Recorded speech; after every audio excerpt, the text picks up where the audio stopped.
जी अस्सलाम वालेकुम। मैं हूँ खुरम शहजाद और आप मेरा यूट्यूब चैनल देख रहे हैं। डियर व्यूवर्स, कैसे हैं आप? आई होप आप सब ठीक होंगे। मेरी आज की गुफ्तगू जो है आप सब लोगों के लिए बहुत इंपॉर्टेंट है, क्योंकि आज मैं आपके साथ जो कि एक मामला डिस्कस करने जा रहा हूँ, हमारे बच्चों की तालीम को लेकर है, इनके आने वाले फ्यूचर को लेकर है। जैसे कि आपको पता है कि शफ़क़त महमूद साहब और मुराद राज साहब जो हमारे वज़ीर तालीम और सूबाई वज़ीर हैं, इन्होंने लॉकडाउन लगा दिया है। तमाम मुख्तलिफ़ शोबाजात जो हैं ये खुले हुए हैं, जबकि इन्होंने तालीमी इदारों को बंद कर दिया है। फैक्ट्स ये हैं कि पिछले 6 माह मार्च से लेकर तकरीबन अगस्त तक लॉकडाउन लगा रहा, और बाद में लॉकडाउन लगे रहने के बाद 6 माह के बाद सितंबर में अदारों को बहाली मिली, दोबारा खुले। और उसके बाद बड़ी बदकिस्मती की बात ये थी कि 2 माह बाद ही कि अगर अदारे अपने आप को स्टैंड लेते, स्पेशली प्राइवेट अदारे, जो कि इस वक्त हुकूमती सतह पे देखा जाए तो सरकारी स्कूलों की तादाद कम है और प्राइवेट स्कूलों की तादाद ज़्यादा है, तो वो अभी अपने आप को खड़ा ही कर रहे थे कि एक मरतबा फिर लॉकडाउन का एक ऐसा फ़ैसला कर दिया गया, एक ऐसा तल्ख़ फ़ैसला किया गया कि जिसका शायद कोई सद्दे-बाब मैं आपको क्या बताऊं। डियर व्यूवर्स, प्रॉब्लम ये है कि अभी 6 माह जिस तरह बच्चों ने ऑनलाइन पढ़ा, जैसा पढ़ा, अब इन्होंने होमवर्क दे दिया बच्चों को सरकारी स्कूल में, तो उसका प्रॉब्लम ये है अब जो आने वाला वक्त है उसमें इन्होंने कहा कि हम अपने एग्ज़ाम्स को भी आगे कर देंगे, तालीमी साल जून जुलाई तक लेके जाएंगे, अगस्त सितंबर में दोबारा क्लासेस भी शुरू कर देंगे। लेकिन ये किस हद तक बात सच होने जा रही है, और ये कहाँ पर लिखा हुआ है कि अगर 11 जनवरी को अदारे दोबारा नहीं खोलते तो फिर ये दोबारा अदारे बंद रहेंगे, तो फिर तालीमी साल का क्या बनेगा? तो लिहाजा ये 2020 का तालीमी साल जो है, इसको किस तरीके से देखा जा रहा है, किस नज़रिए से सोचा जा रहा है, इस पर अब बहुत से सवालिया निशान उठना शुरू हो गए हैं। तो अब इसका इफ़ेक्ट जो है लॉकडाउन का, अब जो ये कर दिया इन्होंने, जो कि आने वाले वक्त में तकरीबन कुछ 1-2 दिन के बाद लगेगा, तो डियर व्यूवर्स, इसका सबसे ज़्यादा नुकसान जो है आपके बच्चों को इस लिहाज से पहुँचेगा कि एक मरतबा उन्होंने जो दोबारा रिदम बनाया था अपनी तालीम में, अपने ब्रेन को कंटिन्यूटी के साथ पढ़ना शुरू किया था, अब फिर उनको एक ब्रेक मिल जाएगा, और उसके बाद फिर उनके आने वाले नताइज डेफिनेटली एग्ज़ाम्स तो होंगे, रवायती तरीके से ही एग्ज़ाम्स होंगे, और वो जो एग्ज़ाम्स हैं फिर वो आपको पता है कैसे होंगे, क्योंकि जब बार बार एक फ़्लॉ आ रहा है, बार बार एक प्रॉब्लम के साथ जो है चीज़ें की जा रही हैं, बराबर तरीक़ेकार को फॉलो नहीं किया जा रहा है, तो डेफिनेटली स्टूडेंट की एजुकेशन को जो है बहुत ज़्यादा प्रॉब्लम आएंगे, उनके एग्ज़ाम्स बहुत इफेक्ट होगा, और उसके बाद उनका ये जो रिज़ल्ट है 9th क्लास का, ये मुनहसर करता है इनकी 10th क्लास का रिज़ल्ट जो है 9th क्लास के ऊपर मुनहसर करता है। तो अगर 10th का रिज़ल्ट अच्छा ना हुआ तो 9 को भी बैड इफ़ेक्ट पहुँचेंगे। तो शायद इस चीज़ को कॉम्प्रोमाइज़ किया जा रहा है। अब मैं सबसे बड़ा जो नुक्ता आप लोगों के सामने इस वक्त डिस्कस करने के लिए यहाँ पर आया हूँ, आपसे बात करने के लिए, वो ये है कि अगर आप देखें हमारे पास ये जो स्मार्ट सिलेबस है, इसमें हमें जैसे लेट्स से दैट लेटर्स जो हैं वो 26 लेटर्स हैं इंग्लिश के, उसमें से कहा जाता है कि जी आप 16 लेटर्स पढ़ा दें और 10 लेटर्स रहने दें। तो बच्चा जब अगली क्लास में जाएगा तो उसको तो 16 लेटर्स का पता होगा, 10 लेटर्स का तो उसको पता ही नहीं होगा। जब A for apple, B for ball बताया जाएगा तो उसको कहेंगे ये बी को पहचानो, तो उसको पहचान नहीं हो पाएगी। उसको कहा जाएगा कि ये सी फॉर कैट है तो इसमें से सी को पहचानो, तो अब सी की पहचान नहीं बच्चे को हो पाएगी, बिकॉज उसने वो लेटर्स तो पढ़े ही नहीं। तो लिहाजा इस चीज़ पे भी अब हमारे एक तालीमी मयार पे भी सवालिया निशान उठाया जा रहा है कि आगे आने वाले सालों में बच्चों को, मैं तो इस ज़्यादा सिचुएशन को सोचता समझता हूँ, और आगे का जो एक फ्यूचर नज़र आ रहा है मुझे वो ये कि अब ये जो अभी अब बच्चे एंजॉय कर रहे हैं कि भाई छुट्टियाँ हो गई हैं दोबारा, पहले भी छुट्टियाँ थीं, तो देखें आप खुद सोचें कि अगर कागज़ होंगे, कोई हुनर नहीं होगा, कोई उसमें आगे मेरिट में जाने के लिए बच्चों के पास नंबर नहीं होंगे, तो हमारा ये जो जनरेशन है इस साल की, जो स्पेशली मैट्रिक के एग्ज़ाम दे रही है, इंटर के एग्ज़ाम दे रही है, और 6 क्लास के एग्ज़ाम दे रही है, 7 क्लास के एग्ज़ाम दे रही है, जो भी बच्चे जिस भी सूरत हाल से 2020 से गुजर रहे हैं, 21 से गुजरेंगे, तो आप सोचें इनका ये इफ़ेक्ट, ये इनका एक ज़ख्म, ये कभी भी भरा नहीं जाएगा।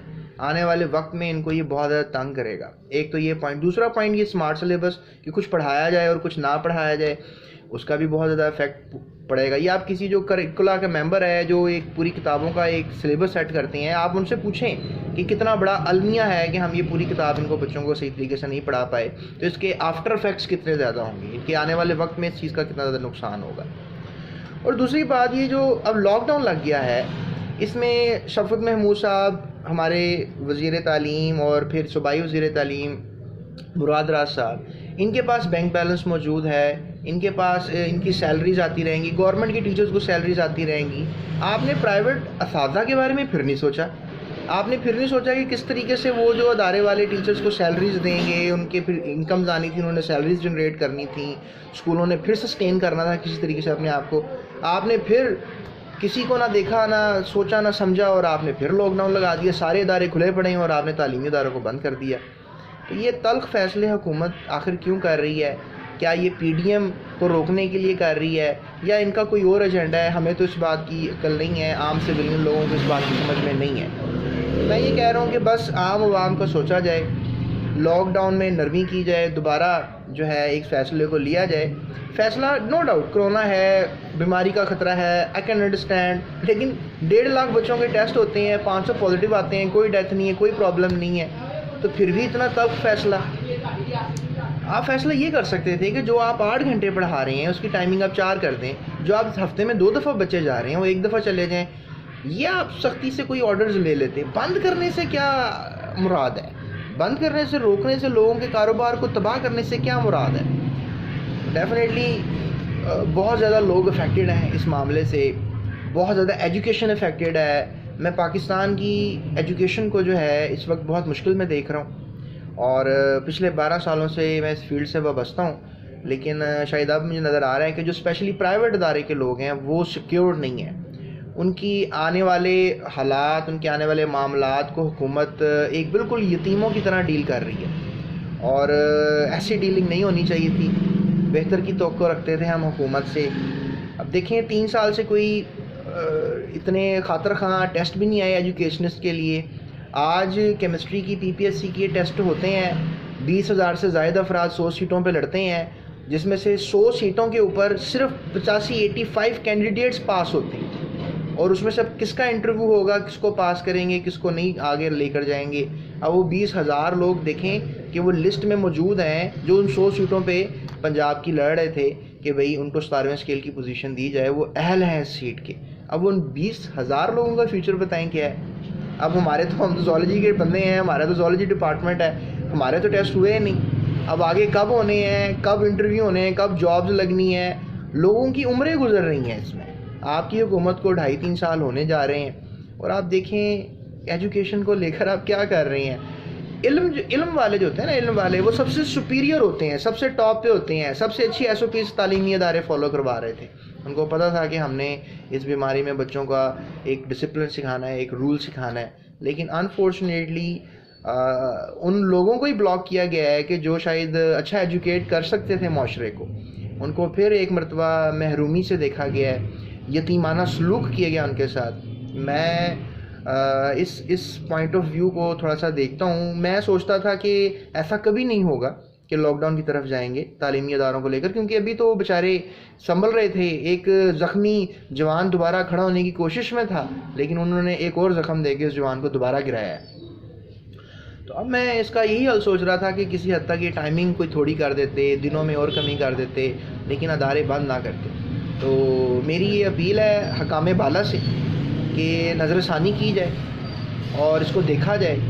केसेस पहले भी बड़ा शोर शराबा हुआ, अल्लाह ने रहम रखा हमारे पर, अब भी बड़ा शोर शराबा हो रहा है। स्पेशली जो primary secondary health care department के लोग हैं वो शोर करते हैं एजुकेशन के, अस्पतालों पे लोड आ जाएगा। अस्पतालों, इमरान खान साहब कहते थे कि अस्पतालों को अच्छा किया जाएगा, लोड आता है तो लोड को बर्दाश्त करें, लोगों को देखें, अच्छी मैनेजमेंट दें आप, लेकिन लोगों को ब्लॉक कर दें, उनको उनके कारोबार से बेरोज़गार कर दें, ये तो किसी मसले का हल नहीं है। हर किसी के घर में चूल्हे जलते हैं, हर किसी घर में मामलात जो हैं वो तय हो रहे होते हैं, लेकिन आप इस चीज़ को नहीं देखते हैं। आप सिर्फ देखते हैं अपनी कुर्सी को, अपनी सरकारी होल्डिंग्स को, और स्पेशली सरकारी स्कूलों के असातिज़ा को कोई फ़र्क नहीं पड़ता है इन चीज़ों से, क्योंकि जो उन्होंने स्कूल में जाके करना है वो घर में बैठ के सैलरी तो उनकी बैंक में आ जानी है।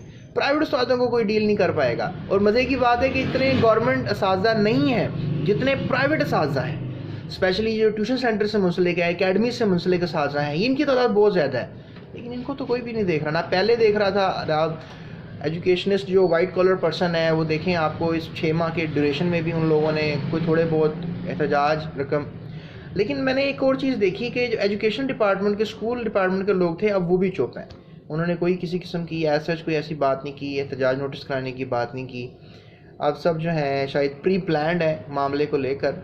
लेकिन फिर एक तो ये है कि इसमें नरमी की जाए, और दूसरा ये है कि जो तारीख दी गई है खोलने की, उसमें फिर खोल दिया जाए। ये ना हो कि आप इसको मार्च में ले जाएं और आगे ले जाएं और फिर रही कहीं कसरवारी सारी वहाँ पूरी हो जाए। और बच्चों के तालीमी नुकसान की बात मैंने आप सबसे कर दी है, लिहाजा हमें इस चीज़ को सोचने की ज़रूरत है। So thank you so much, अपना बहुत ख्याल रखिएगा और इस पैगाम को फैलाने की ज़रूर कोशिश कीजिएगा।